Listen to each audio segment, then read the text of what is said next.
I'm going to start today by telling you a lie. That's right. I'm going to start today by telling you a lie. But if you believe this lie, you are likely to live a much more successful life. So here it goes. Life is fair. Now that's a lie. Life is not fair. There are definitely going to be times that someone who is less deserving or less talented or has worked not quite as hard as you get something that you wanted. That is just the reality of life. And there are definitely going to be challenges thrown in front of you that are not fair. Life is not fair. But if you constantly think that life is fair and if you work hard, you're going to get basically what you want, then you're going to work so much harder. You're going to make so many better choices. If you believe that life is completely unfair and that it doesn't matter what you do as far as what the outcomes are in your life, then you're much more likely to quit or not to try or not to make great choices and undermine your success. This is important because it's called an internal locus of control. An internal locus of control is, I believe my choices and my actions most predict my outcomes in my life. An external locus of control means I believe outside forces in the environment have the most impact on what happens in my life. And if you believe those things, then it doesn't make much sense to give much effort, and this is a real problem. Okay, so let's think of it a different way. Let's imagine you're going out for a team, an athletic team, and you go out for that team and you don't even make the first cut. I mean it, like the first cut they say, you're not gonna make it. And you suspect that the coach maybe doesn't like you. Now, what I want you to do in this example is I want you to imagine I'm that coach. And for a second, I want you to point your hand at me and I want you to say, it's your fault, Coach Rudy, just like this. Say, it's your fault, Coach Rudy. No, seriously, give it a try. Point your finger right now at me. Ready? It's your fault, Coach Rudy. Now, look down at your hand. How many fingers are pointing back at you? The point of this is, when I am blaming someone else, they didn't like me, that coach didn't like me, that's why I didn't make the team. When I'm blaming someone else, there's often 3 things I could have done that would have changed that outcome. And if I focus on these things, I can control, whereas this thing I cannot control. When I blame the coach, then there's no reason for me to work. The coach isn't going to change. But when I think maybe I should have gotten more sleep, or maybe I should have practiced harder, or maybe I should have asked the players what they wanted, or when I think maybe I should have had better grades so I was eligible. When I am thinking about the things that I can control, I can completely change my outcomes.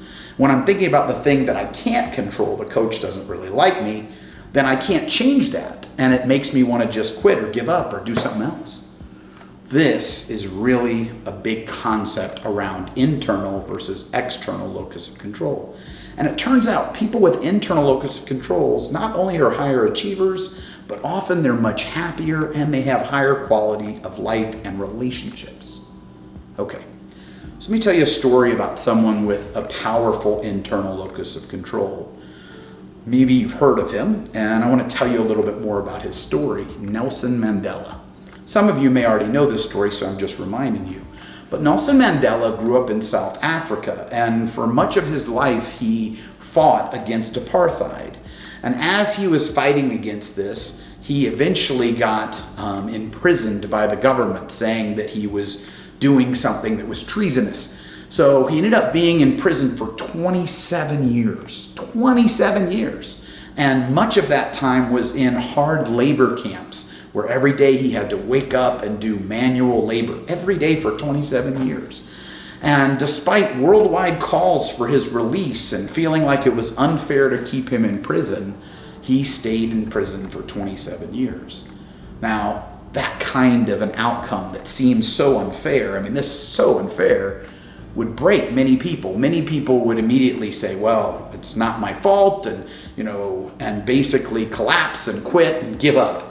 But not Nelson Mandela. He maintained an indomitable will, strength of character. He stayed very gritty in the face of his challenges.